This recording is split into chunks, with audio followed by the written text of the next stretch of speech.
Alright, real quick, I was getting several messages about how I ran my vacuum boost line to the gauge. So this is where I teed off from. I took it down here, and always run some sort of filter if it's a mechanical gauge, because you can, kind of the same concept as an oil catch can, you can get some shit in there. So I took it down. This is what we're looking at here. I took it down. There's a little slot in here, which just take your hand there and you'll feel what I'm talking about.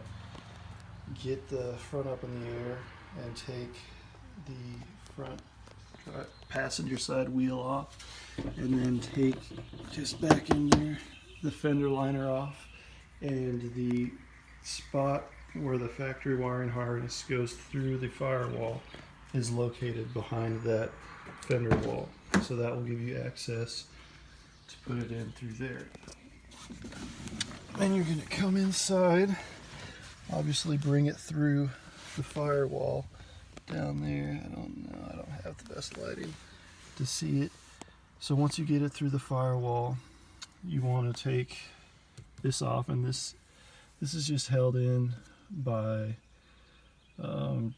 just kind of the little clips. So take this piece off first, then you're going to take this side piece off, and it just comes out that way, and then just start pulling back, or if you have a trim panel tool, just work it back and forth until you get the whole thing off. And when you get it off, you'll see why it makes sense and it's able to go in through the AC vents. So what you're going to do is then take the line back up behind the glove box, and you can use your hands and get back in here. I can actually feel the line there. Can you see it? Yeah, you can see my boost line there. And once this is off, you'll see what I'm talking about. It's very easy to get it up into place.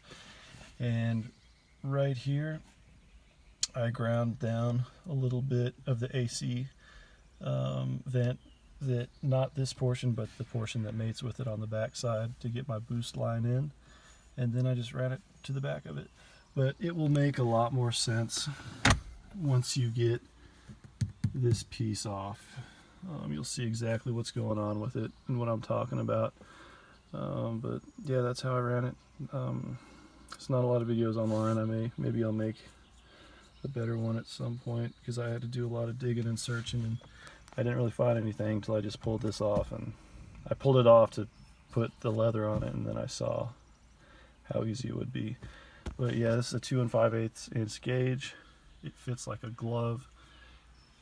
When you take these off on the back side, you'll see, when you take this off, you can get these off from the back side, take the middle plastic part out, and boom, this fits in like a glove.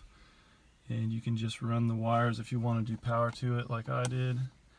You just run the wires down here the same way you went, kind of back behind the glove box, and you can run a power through the same firewall hole that you brought your boost source or your boost reference in from. And I just did a fused switch. I just brought it back underneath here, and I just have a little panel here that has all my switches on it. So it's pretty easy to run wires, run the boost reference line. If you have any more questions, send me a shout. But anybody who's watching this, because I got a ton of messages about this. But good luck.